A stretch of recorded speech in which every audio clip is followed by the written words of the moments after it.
guys! Welcome back to my channel, and for today's video is nandito po tayo sa Mendez, Cavite, and meron po tayo rito new property po na residential farm lot just 10 minutes away from Tagaytay. So this one is located dito lang siya guys sa Along Barangay Road. Ayan. So ipapakita ko later on, magmamotor tayo, kakabit yung camera dito sa chest natin, and then magmamotor tayo from here going to the highway going to Tagaytay boundary. So 10 minutes lang po siya. So right now it's 5 PM and it's cold weather, same actually ng Tagaytay. So andito po tayo. Ito yung gagawin na concrete road, no? Yan. So dyan yung magiging entrance ng ating property. So there will also be lines for electricity and water and perimeter fences, drainage, yan. So magkakaroon po tayo dito ng accessibility. Yan. So ito po yung tanda, yan guys. So from there, yan yung may yellow na yan up to there, yun po yung magiging gagawin natin na concrete road with drainage. Before natin siya lakaran is paliparan muna natin siya ng drone shot that you will see here on 3, 2, 1 para makita nyo po yung ganda nitong property na to. So ito po yung aerial shot nya.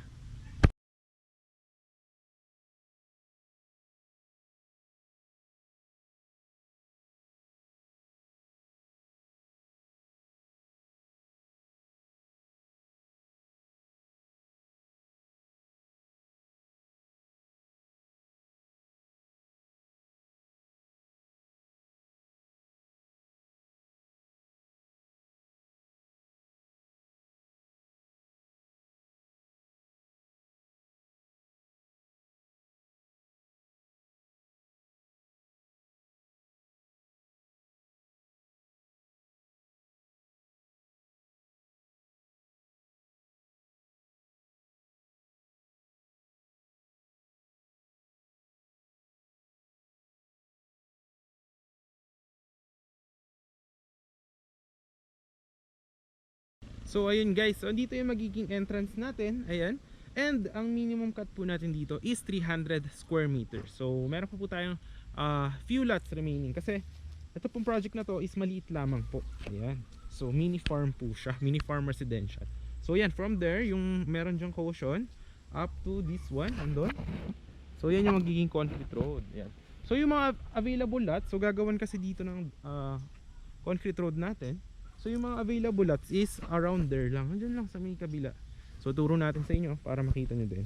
Tapos perfect siya kasi pwede nyo siya tayuan sa future investment nyo na mga pangarap nyo na dream house, rest house. Yan. Parang yun nandiyan sa tapat.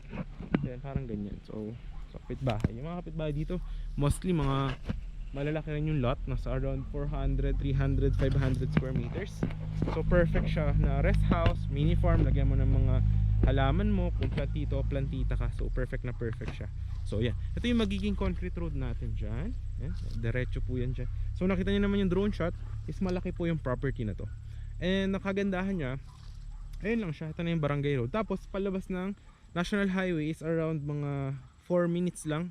Tapos going to Tagaytay is 10 minutes. So actually maganda kasi malamig din. Yan. Alright. So papakita natin sa inyo yung mga available lots. Yan. So dito lang guys lang. Alright. So yan, ganyan siya itsura niya guys, pinyahan pa lang siya. Ayan. So meron na actually ditong mga mark. Ayan. So from there, yan, magkakaroon dyan ng kalsada pag ganyan, 'di ba? Ito yung magiging yan, yung main concrete road yan dito, diretso. Then magkakaroon dyan ng yan, yung stick na yan, yung may caution. Diyan naman magkakaroon ng concrete road papunta dyan. Tapos diretso yan dyan. Then yung mga available lots nandyan lang sa likod, dyan sa mga pinya dyan. Ayan. Tapos meron din dyan sa may sagingan, meron din doon. So mga 300 square meter. And ang lapit mo lang dyan sa may entrance. Ayun, dyan lang mismo. Lalakaran pa natin iba pang mga available lots. Kasi dito hindi tayo makapaglakad. Pero dito yan, diretso dito yung concrete road. Kaso hindi ko pa siya madaanan kasi hindi pa siya nakiklear. Andun yung equipment. Kung makikita nyo, ayan, i-clear out na rin siya soon. Ayan. So siguro lakaran na lang natin dito sa side na to.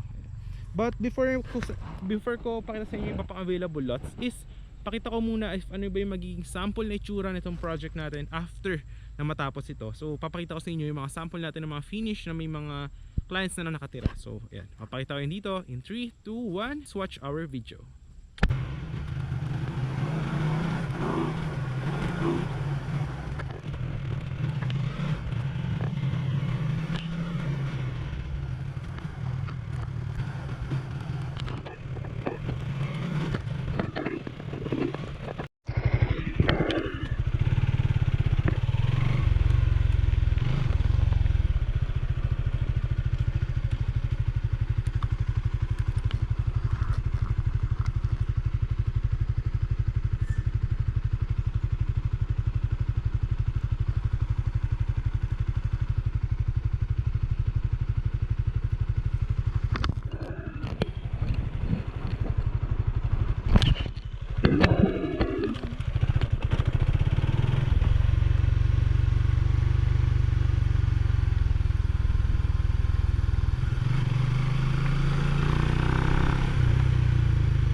Yes, ito yung isa sa inikutan natin na katabi lang nung project natin na bagong open.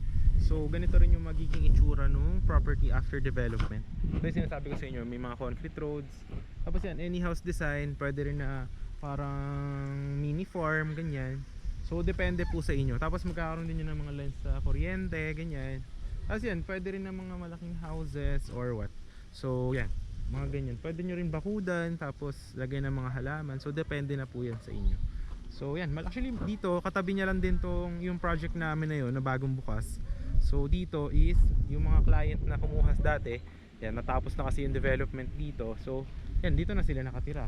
So actually mga ano lang to, mga actually 7 minutes to Tagaytay. Yung sa property kanina mga 10 minutes. Kasi mga 3 minutes from the property going to this one. So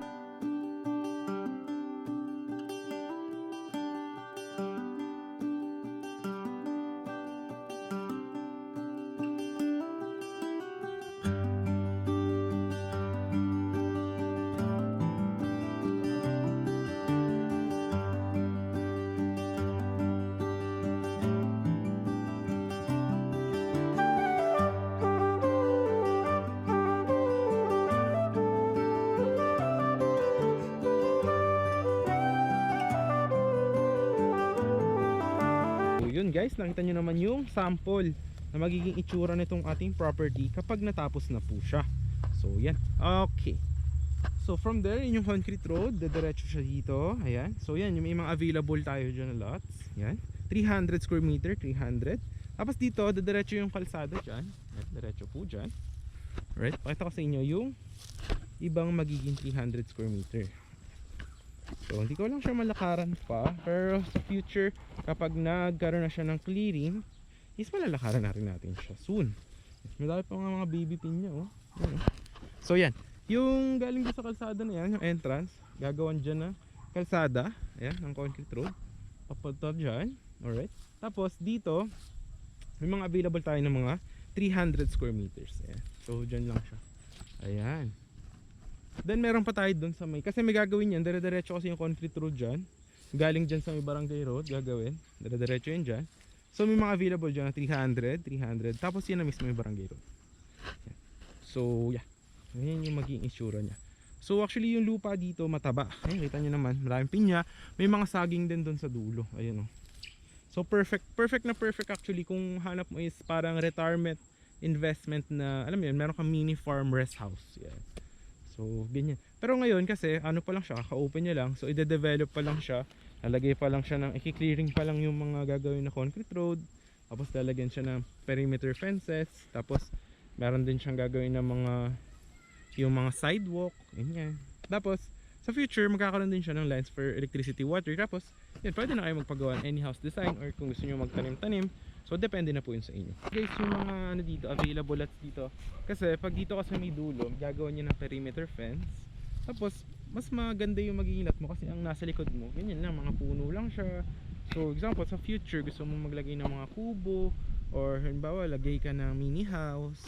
Tapos may mga garden ka. Maganda kasi yun yung magiging vibes mo, nature vibes. Tapos bawa galing ka ng city, you want ano mo yun, yung getaway mo na makapag-relax kasama yung nature, tapos malamig yung weather. This is perfect investment for you. So yan siya. Kasi gagawin yan guys from the entrance yan. So from there, gagawin kasi yan ng concrete road pahaba dyan. Ayan, tapos pahaba dyan. Tapos yan, magiging kang end lot. Ayan. So maganda rin siya. Tapos ang lapit mo lang din sa barangay road. So dediretso lang yan dyan. Alright, tapos yung mga available doon is yan, may mga 300 square meters. Karan yung iba pang available kasi makapal pa po yung damo. Pero nakita nyo naman sa drone shot is andun lang po siya. Andyan lamang yung mga available lots natin. So around there lang po siya. And for today, no, I think that will just be it muna. So gagawin na natin ngayon is magkakabit yung camera dito and magmo-motor tayo from this property going to highway and then going to Tagaytay boundary para makita nyo siya. So napakalapit nyo lang po. So yun, tara, let's go.